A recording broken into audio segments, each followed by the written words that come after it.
Money isn't the problem. The problem is the story that you told yourself about money. If you have ever caught yourself saying things like, rich people are greedy, or I don't need money to be happy, or even that money is evil, those are beliefs that are keeping you broke, keeping you burnt out, and keeping you stuck in the same cycle. And the truth is that we got to rewrite your money story, because money is not evil. Money is a tool, money is a resource, and the way that you're going to heal your money wounds is by healing the thought process around what you believe about money. And for me personally, I didn't always have the healthiest relationship with money. I adopted the mindset of people in my surrounding environments. And that gets even deeper when you are a believer, okay? Because sometimes money can be seen as a bad thing. But the Bible says that the love of money is the root of all evil, not money itself. And so that's why I want to help you heal your money wounds and to give you steps that's going to rewrite your money story, okay? If you are new here, my name is Amika Coleman. I am the founder of Strands of Faith, a mental wellness advocate, and a purpose pusher.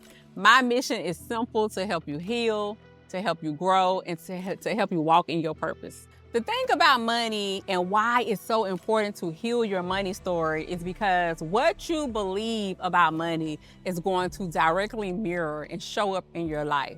So if you believe that wealthy people or if you believe that wealth is for other people and it's not for you, or that wealthy people are greedy and they get money by any means necessary, then when money comes to you, you're going to struggle to hold on to it. You're going to self-sabotage. You're going to downplay your success.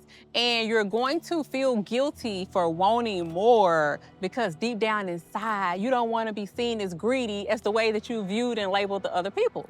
But that is not God's story for you. You have to nip that belief in the bud and say, just because I desire money, just because I desire to be rich or wealthy, does not mean that I am greedy.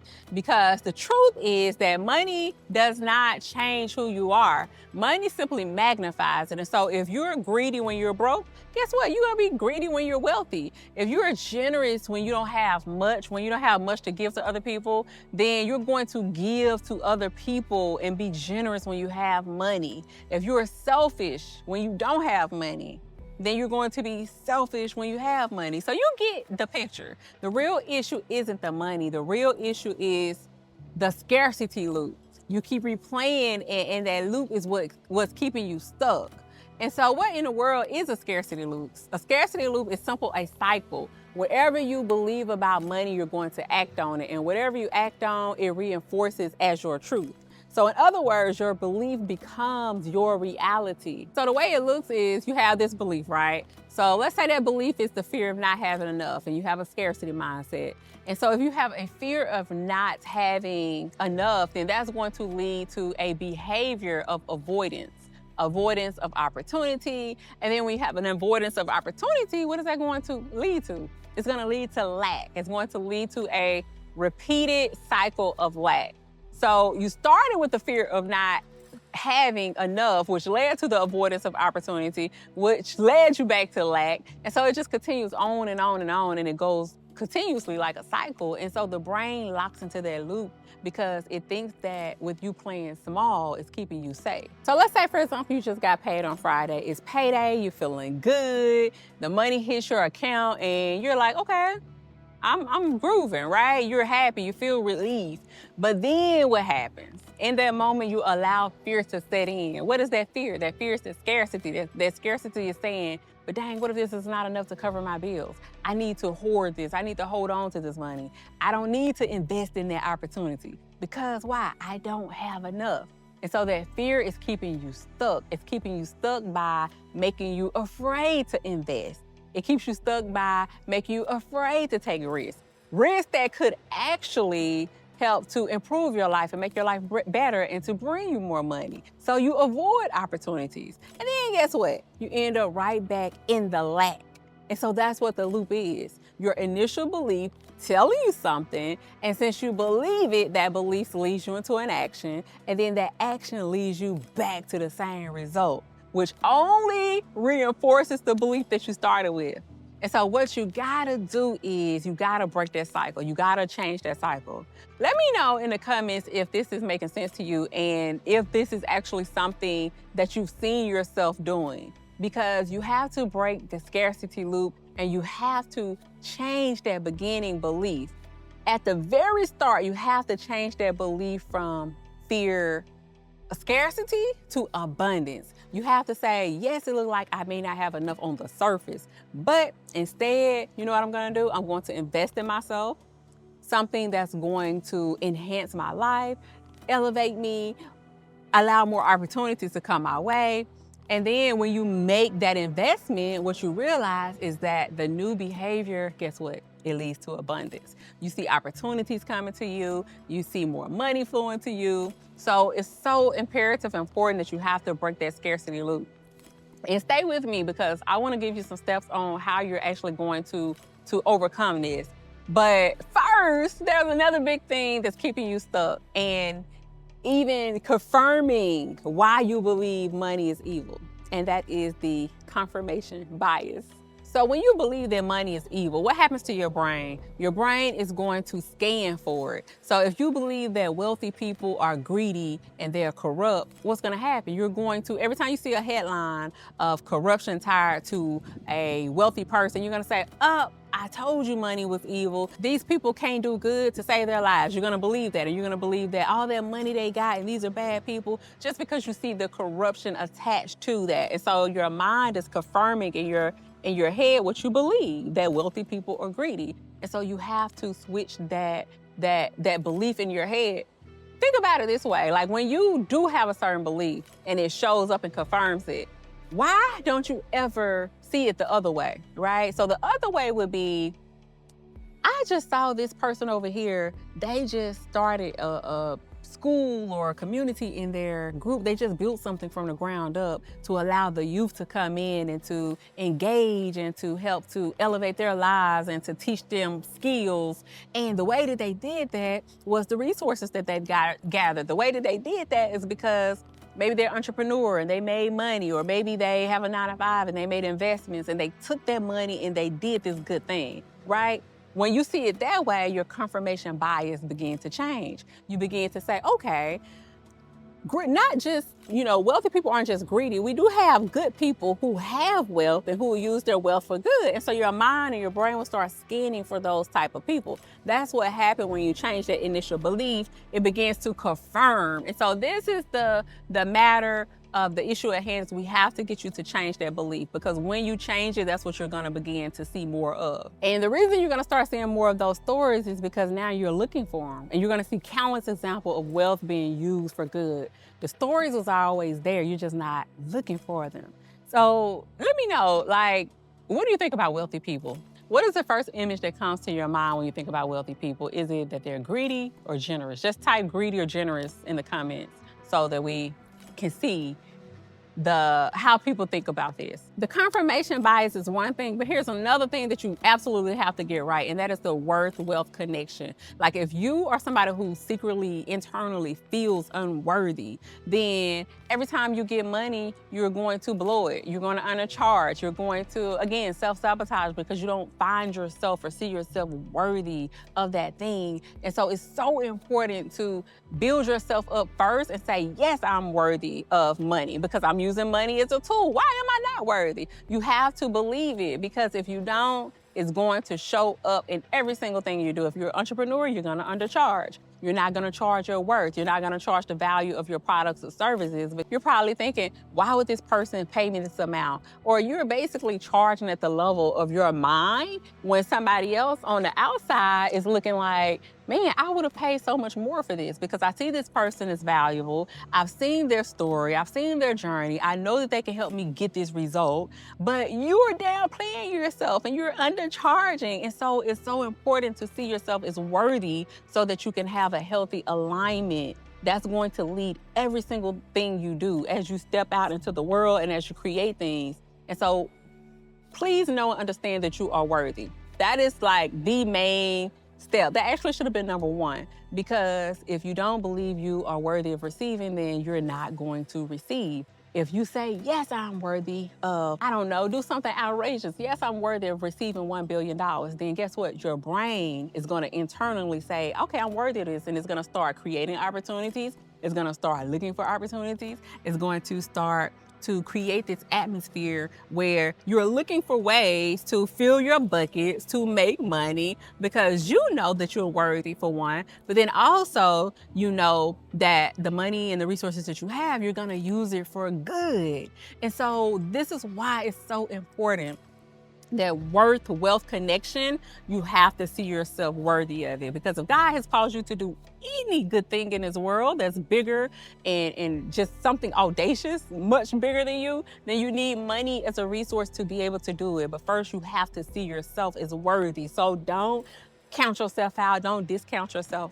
You are worthy, okay? And I'm just curious, like, have you ever undercharged, or you just gave stuff away for the heck of it because you didn't feel worthy of it, and so you just dropped the ball on it? Let me know, because I want to tell you that you are not alone if you have done something like that, but I also want you to come in worthy just to prove to yourself that you are worthy. And it starts with, if you typing it out, that's like a little micro action letting you know that you are worthy, and you can start to believe it. Okay, so the next steps, we're finally about to get into these transformational steps that's going to help you to rebuild your money thoughts and to rewrite your money story, because first you have to believe. Right now, everything you heard about money growing up, money don't grow on trees, or the rich only get richer, or, you know, we can't afford that. And then after you write those down, you have to ask yourself, were these things the truth, or was that a saying that was said out of fear, out of scarcity? You're going to realize that you're carrying out a lot of people's fears about money that's not your own reality, whether it's your grandma's fears or your great grandma, your uncle, or whoever. You have to realize that everybody's money story is not your own. And so that's the first step. You have to tear down those beliefs, write them down, and challenge them. Challenge what you heard, and then what is your belief about it currently? And if your belief is that same belief just because you've heard it, then now you have to say, okay, is this true? Tear it down line by line so that you can develop and build your own beliefs. Because it's going to be so important moving forward to have your own beliefs. Because remember, we're changing our confirmation bias, we're changing our worth-wealth connection, and the way that you're going to do those things is by the new beliefs, the new positive beliefs that you have created for yourself and that did not come outside of anybody but you. And I'm also curious, like, what are some of the phrases you heard growing up around money? Because I know different cultures, different people, sometimes, you know, they have different sayings and different things, but the money grows on trees, I think that's like a universal that all of us are probably familiar with. The next step is that you want to redefine money as stewardship. Redefine money as stewardship. Money is not a master. Money is a tool. Money is a tool depending on how you use it. So think about a person with a hammer in their hand, and somebody's hand is going to destroy. You can tear some stuff up. And this person hand over here, it can build. They can build, you know, whatever it is that they want to build. So you have to reframe money as a tool. Start asking yourself, what can I build with this? What can I build with this? And when you ask yourself that simple question, every single thing changes. Money is a tool in your hands. If you had all the unlimited amount of money in your hand, what would you build with it? That's the question. And then the next step is you have to anchor money to purpose. I think this is the most important part. Instead of chasing money for ego or anything other than your calling, you have to tie it to your calling. You have to ask, how could more money help me to serve, to give, to build? What if I tied my financial goals to something of impact? What if I say, okay, if I make $50K this month, I can give $20K to a scholarship fund to fund single moms, or I can give $5K to this hospital to support the cancer treatment and people undergoing chemo. When you attach money to something of impact and to something that's in alignment with your purpose, again, that mental shift happens, because it's not just about you. You aren't in the market or in this world just to gather money just for you. And so when you can switch it and say, this is bigger than me, that's how you begin to see money as a resource, as a tool. Because you're like, okay, well, if God is calling me to build this thing, if he's calling me to impact these people, this is going to take money. And if I don't have money, I can't do it. And so you say, well, he's giving me this vision. He didn't give me this vision if he wasn't going to make provision. The provision that he is making is giving you opportunities for you to make money. But you have to first believe that you're worthy of it. And so attaching your money mindset to an end goal and to a purpose is one way to stay in it. It's one way to stay worthy. It's one way to stay aligned. It's one way to just keep your eyes on the mission, because you have something fueling you. It's not, it's like a tangible thing, but it's not like it's ego-driven, right? It's purpose-driven, and that's what you want to be. You want to be in alignment, and you want to allow money to be in the lane of a purpose-driven whatever for you. So let's dream a little bit. If you had $1,000 right now, if somebody just came up to you and placed $1,000 in your hand and all your bills was paid off, you didn't have nothing that you had to think about putting that $1,000 towards, what would you use that $1,000 for? What is the first purposeful thing that you would do with that money? That's your answer to get your wheels to turning on the things that you can do once you have more resources than you need for yourself. So let that be a starter, okay? We can all dream. I'm here dreaming with you. I have goals. I have big, grandiose visions of things that I want to do for people, and I need money to do so. And I had to heal my money mindset around money and know that serving sometimes is going to be attached to people pouring into you financially, and that is perfectly okay. If you can heal how you see about money, I promise you it will absolutely change your life in so many ways. And we already talked about this a little bit, but the next step is you have to build your worth first. There's absolutely no way around it. Money without self-worth is dangerous, okay? When you think about lottery winners, they win all that money and then they lose it all. Not because the money wasn't there, they had the money, but their self-worth they weren't able to raise their self-worth with it. So this is why this is so important, because if you don't know your worth, not only are you gonna feel unworthy, but you're gonna attract people who take advantage of you, who they don't see your worth because you don't see it. You're gonna give off that energy. But when you know what you stand for, when you know you're worthy, then you're gonna put up boundaries, and you're going to put up these healthy walls so that the wrong people don't come through them. And so the lottery people, what do? They give all their money away. They feel like, I want to help this person, I want to help this person, but they're not helping from a place of service and helping from a place of serving. They're not putting boundaries in place with it. They're helping because they probably don't feel worthy to have what they got. Like they feel like they stumbled into it and they didn't work hard for it. And so as a way, they're like, let me just give this away. That's what I meant earlier when I was talking about giving stuff away. I meant like giving it away, because when you give it away, it's out your hands. It's back to the level of your worth. And so this is why it is crucial to know that you are worthy. So in case you do win a lottery, you can say, okay, I deserve this money. It's mine. But also, here's the charity I want to give money to. Here's the family member I want to give money to. Here's the business person, I see them doing good, I want to give money to. But you have controls around it, because why? You're worthy, and you know that you're giving money for a cause and not just because you're self-sabotaging. So build your worth first above anything else. Do whatever you got to do right now to make that happen. Listen, create a journal. My husband brought me this little, it's called like a brag journal. I'm gonna name it something else. But you document all of the wins that you've had. You document all of your successes. You've documented times when you failed, and then what was the outcome.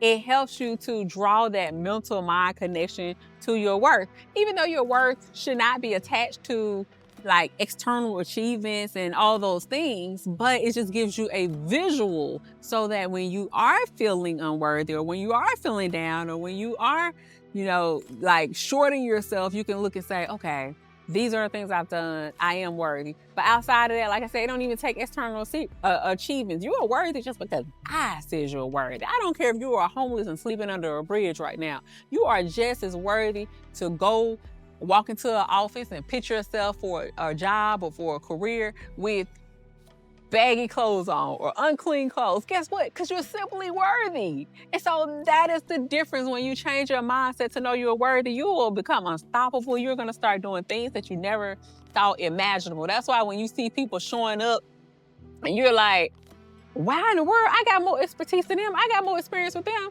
They're doing the thing that I should be doing. But guess what? Not only are they confident, and not only do they have audacity, but they deem themselves as worthy. And so please, I beg of you, if you don't do nothing else, build your self-worth, because this is the one thing that's going to carry you from now until forever. So I want to ask you, what feels harder to you right now? Is it making money, or is it feeling worthy of keeping it? Come in, let me know. Is it, come in, make or keep? Is it making money that's hardest for you right now, or actually keeping the money? But outside of that, here's what I want you to know. I want you to know what's going to happen when you break the scarcity loop. You're going to stop feeling guilty for wanting more, number one. You're going to stop sabotaging opportunities that are coming your way. You're going to start seeing money as a resource that supports your calling. It doesn't compete with it, but it absolutely supports it. You have been trapped in a scarcity loop, but your future does not have to look like your past. I want you to pause for a moment and imagine your life a year from now if you replace fear with freedom in your relationship with money. What would shift for you if you did that? So much. If this resonated with you at all, and if you've also been led to create your own products or services and to help serve other people, but you've been allowing your money mindset to hold you back, then I created a free 5-day challenge for you. It's called Your Purpose Pays, because at the root of money struggles is often a worth struggle. And so this challenge is going to help you to stop shrinking, release yourself from the scarcity loop, and simply take action, a simple step forward. So if you're interested, the link is in the description box below. Go check it out.